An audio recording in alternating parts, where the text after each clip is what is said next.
শিক্ষক সমাজক লজ্জানত কৰা আন এক ঘটনা। ধুবুৰীত শিক্ষাগুৰুৱে কৰিলে অপকৰ্ম। বিক্ৰম ৰায় নামৰ এইজন শিক্ষকে লজ্জানত কৰিলে শিক্ষক সমাজক। এইবাৰ ধুবুৰী জিলাৰ জলডুবা এম ই স্কুলৰ এইজন শিক্ষকে সংঘটিত কৰিছে জঘন্য ঘটনা। বিয়াৰ পূৰ্বে এগৰাকী যুৱতীৰ সৈতে অপকৰ্ম কৰি পলায়ন শিক্ষকগৰাকীৰ।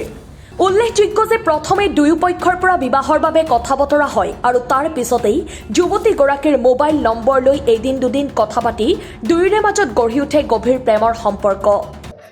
ঘটনাটো কি হয়েছে, ঘটকের সাথেও গিয়েছে আমার ঘরত যাওয়ার পরে তার বিক্রম রায় জলডোবা, তারপরে ঘটক পুষ করা হয়েছে কি হল, পছন্দ হয়েছে না হয়েছে।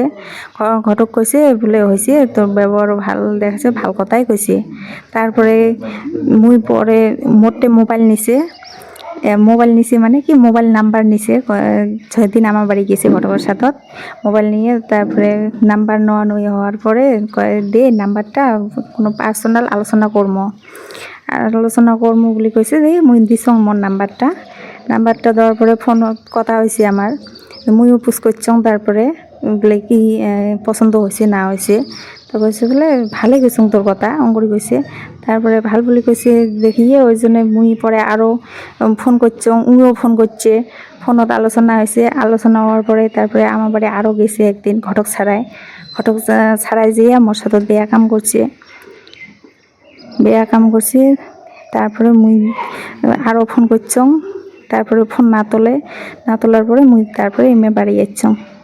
এনেদৰে কিছুদিন যোৱাৰ পিছত যুৱতীগৰাকীৰ সৈতেই এগৰাকী লম্পট শিক্ষক বিক্ৰম ৰায়ে শাৰীৰিক সম্পৰ্কৰ প্ৰস্তাৱ আগবঢ়ায়। যুৱতীগৰাকীয়ে প্ৰথম অৱস্থাত অমান্তি হয় যদিও শিক্ষকজনে বিয়া কৰাই তেওঁক পত্নী হিচাপে লৈ যাব বুলিও কথা দিয়ে। যুৱতীগৰাকীৰ লগত শাৰীৰিক সম্পৰ্ক কৰি এতিয়া যোগাযোগ সম্পূৰ্ণৰূপে বন্ধ কৰি দিয়াত যুৱতীগৰাকীয়ে শিক্ষকজনৰ ঘৰত উপস্থিত হয়। কিন্তু লম্পট শিক্ষক আৰু তেওঁৰ পিতৃয়ে মিলি যুৱতীগৰাকীক মাৰপিট কৰাৰ গুৰুতৰ অভিযোগ উত্থাপন কৰিছে ভুক্তভোগী যুৱতীগৰাকীয়ে। উপায়ন্তৰ হৈ ভুক্তভোগী যুৱতীগৰাকীৰ পৰিয়ালে এজাহাৰ দাখিল কৰিছে। কি হৈছে সিহঁতৰ ঘৰত মই ক'ব নোৱাৰোঁ। বহু দিনৰ পৰাই বোলে কিবা কিবি 3 দিনৰ পৰা ছোৱালী আহি আছে বুলি এইটো মই গম পাইছোঁ। এই বিক্ৰম ৰায়ৰ ঘৰত। আচ্ছা, আজি কোনো দিনে কোনো মানুহে মোক কোনো কথা কোৱা নাছিলে। আজি মই এঠাইত যাবলৈ ওলাইছিলোঁ, ঠিক তেনেকুৱা টাইমতে ছোৱালী পক্ষৰ মানুহে আহি মোৰ ঘৰত আহিল। মোৰ ঘৰত আহাতে মই ক'লোঁ যে এনেকুৱা কথা, মোক সিহঁতেতো ঘৰত নাই, কাৰ লগত বহিতো আলোচনা এটা কৰিব লাগিব। কিন্তু আহি দেখা পাওঁ যে তেওঁ ছোৱালীজনীৰ ল'ৰাজনো নাই ঘৰত, ল'ৰাজনৰ দেউতাকো নাই ঘৰত।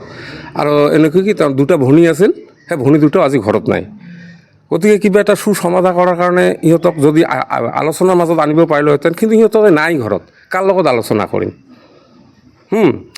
গতিকে এতিয়া সিহঁতেতো এৰি নিদিয়ে। গতিকে কৈছে আপোনালোকে যদি কিবা সুব্যৱস্থা কৰিব পাৰে কৰক, ওপৰত যদি কিবা কৰিব পাৰে কৰক। সিহঁতে যদি নাই ঘৰত, আলোচনা কৰাটো আমাৰ গাঁওবুঢ়া হ'লেও কি হ'ব। মইতো গাঁওবুঢ়া হ'লে কথা দিব নোৱাৰোঁ, সিহঁতৰ পৰিয়াল আছে, সিহঁতৰ সংসাৰ আছে। গতিকে সিহঁতে যি কৰে কৰিব আৰু। গৌৰীপুৰৰ পৰা চাহাবুদ্দিন মোল্লাৰ ৰিপৰ্ট, অসম টাইম। ঘৰত আনন্দ আৰু সম্পৰ্কৰ চমক বজাই ৰাখিবলৈ জৰুৰী হৈছে সকলো আনন্দময় মুহূৰ্তত মৰমৰ উপহাৰ দিয়াটো। সেইবাবে মধুশ্ৰী জুৱেলাৰ্ছে আনিছে সকলো ৰঙীন ক্ষণৰ বাবে বিশেষ গহনা।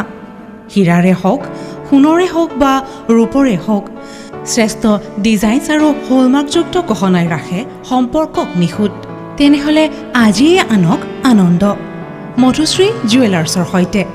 যোগাযোগ কৰক 7002800341 নাইবা ভিজিট কৰক LNB ৰোড, নলবাৰী, অসম।